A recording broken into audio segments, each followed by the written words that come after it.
What's up, family? Welcome back to another video. Let's get into it. So you're tuning in because you want the real story behind this Caitlin Clark situation, not the sugar-coated version. The league PR machine is spinning, but not the let's all rise together media push. But you want the facts, the data, the basketball sense, and business logic. So if you're ready for that, you're in the right place. Let's start with what just happened. All right. Caitlin Clark is out at least 2 weeks with a left quad injury. Could be more. And the second the news dropped, the WNBA felt it hard. And I'm not talking about just the Indiana Fever. I'm talking about the entire league in its entirety. This isn't just about one player missing a couple games. This is about a system that's exposing itself in real time. Now, before I give more of my opinions, I want to dive into these articles and read them first and then give my opinion and ask you guys questions because I really want to know you guys' thoughts down in the comments, family. So it says, as it reads, Caitlin Clark injury sends Fever Road tickets prices plummeting.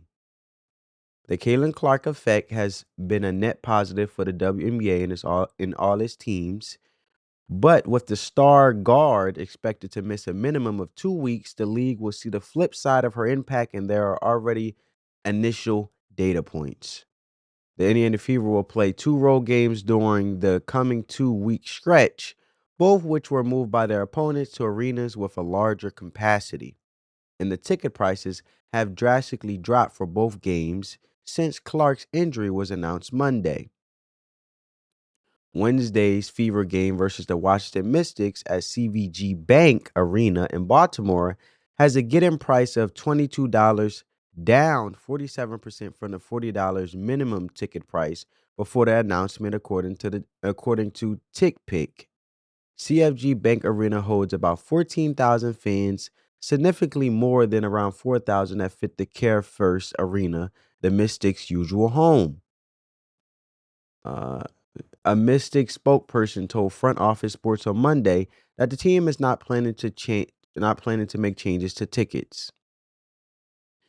Get-in tickets for the Fever's rivalry game against the Chicago Sky on June 7th are down 71% from $86 to $25. The game will be played at the United Center, the home of the NBA Bulls, which seats close to 21,000, the largest capacity of any NBA team. The Sky typically play their games at the Wintrust Arena, which seats about 10,400 seats. Clark, who has yet to miss a WNBA regular season game and played all her college games at Iowa, could potentially miss more than 2 weeks. The Fever's next game is a June 10th road matchup against the Atlanta Dream, which will be 15 days after Monday's injury announcement. The average purchase price for the Fever games until June 10th, including 2 Indiana home dates, is $80, down from $137 before Monday. The get-in price for Fever games versus the Dream remains at a high of $147, though the game will be held at the Dream's Gateway Center Arena, which has the smallest capacity in the WNBA at 3,500 seats. The Fever have 5 remaining road games in June after the 2-week mark of Clark's injury, including the Dream game on June 10th, and the get-in price for each game still exceeds $100 on TickPick. Those games include a pair of milestones: the Fever's first game at the Chase Center against the Golden State Warriors on June 19th, and the first game between Clark and Paige Buckers and the Dallas Wings on June 27th. Now let's skip over to the Yahoo Sports article. Caitlin Clark's injury means there is a new WNBA MVP favorite. The Indiana Fever announced Monday that the superstar Caitlin Clark will miss at least 2 weeks with a left quad strain and an injury that will sideline her for at least 4 games. She will be reevaluated at that time. Clark entered the season as the betting favorite to win the 2025 WNBA MVP at BetMGM and was on the odds on favorite with negative 115 odds on Monday before the injury. After the injury was announced, odd makers moved Clark out of the plus 252nd best odds and made Minnesota Lynx forward Nafisa Collier the new MVP favorite, moving her odds from plus 160 to a negative 175. After helping the Lynx to the WNBA Finals last season, Collier is leading the WNBA in scoring at 29.5 points per game, and Minnesota is 4-0. Collier is a four-time All-Star and two-time All-WNBA performer. Clark is averaging 19 points, 9.3 assists, and 6 rebounds in 4 games this season. Similar numbers to her outstanding rookie season in 2024, which she won the WNBA Rookie of the Year. The Fever are 2-2 so far this year. Bettors have been backing Clark to win MVP at BetMGM, as she has more than half of all the wagers, 51.9%, in total dollars wagered, 62.9%, to win the award. She is the sportsbook's biggest liability to win, which would be tougher after missing the upcoming stretch of games. All right. So I'm gonna hit you with the real numbers just to recap everything that was said, right, in these articles. So the Fever versus Mystics games was moved from the Mystics 4,000-seat arena to the CFG Bank Arena in Baltimore. Holds 14,000. Why the upgrade? Simple. Caitlin Clark was coming to town. The ticket price was $41 minimum. She gets injured, they drop her down to $22. That's a 47% drop overnight. Boom. The Fever versus Sky game on June 7th. Chicago is not hosting that at their regular 2,400 seat arena at Wintrust Arena. They upgraded to the United Center, which is 20,000 plus seats. You do that expecting a show. But with Clark's sideline, tickets fall from $86 to $25. That's a 71% down. 71% down. So this is what happens when your entire economy is tied to one person. And it's not just road games. Let's be clear. Even Indiana home game tickets dropped on average from $137 to $80. You think that's a coincidence? No. That's the Caitlin Clark effect, baby. She's not just an exciting player. She's the economic engine of the WNBA right now. You remove her, the wheels start falling off. Let's keep it real. The league built this house on one pillar. Now, some people are going to come out and say, you can't put all this on one player. And they're right. You shouldn't. But the league did. It wasn't Aja Wilson that moved games to NBA arenas. It wasn't Diana Taurasi or Enrique Okunwali. And it sure wasn't the Chicago Sky on their own that sold out 20,000 seats. It was Clark. One rookie. That's it. Why? Because she brought millions of eyeballs with her from college. Her NCAA tournament games at Iowa broke records. Over 12 million people watched Iowa versus LSU in the Elite Eight.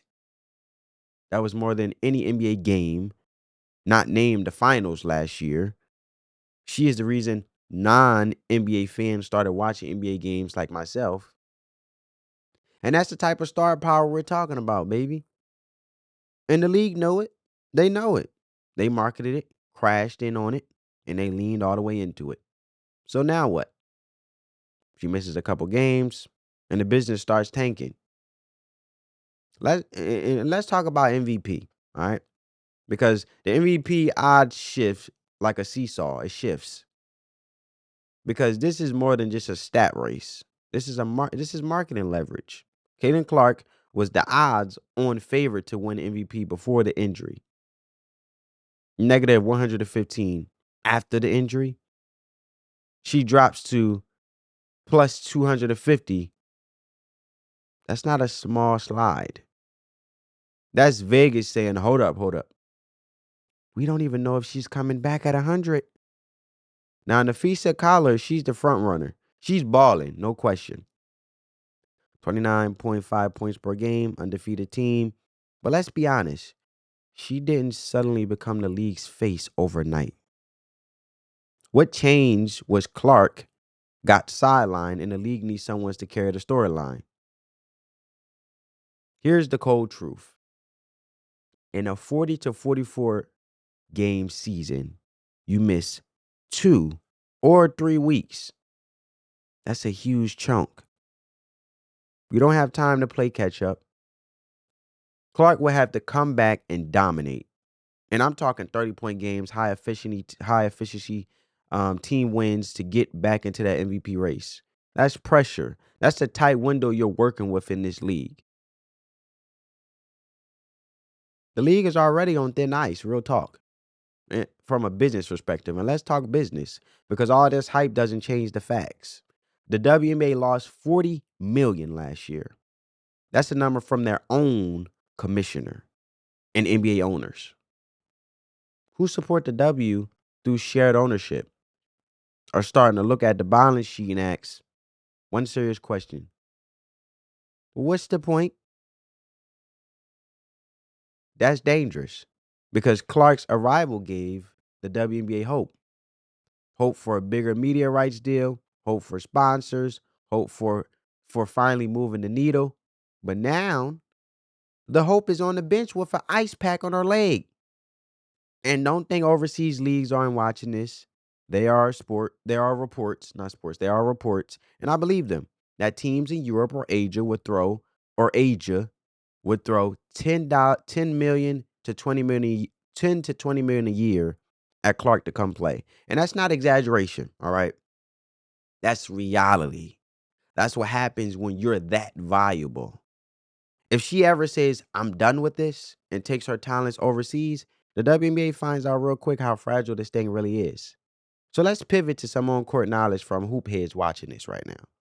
Clark doesn't just score, she creates gravity, defends, defenses shift, she open lanes. Even when she's not hitting, she's spacing the floor.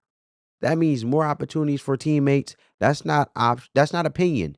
That's just basketball IQ.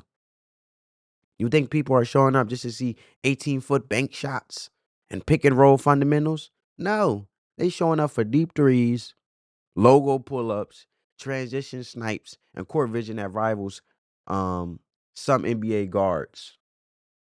She brings that Steph Curry effect, that must-watch shot making, that sense that anything can happen.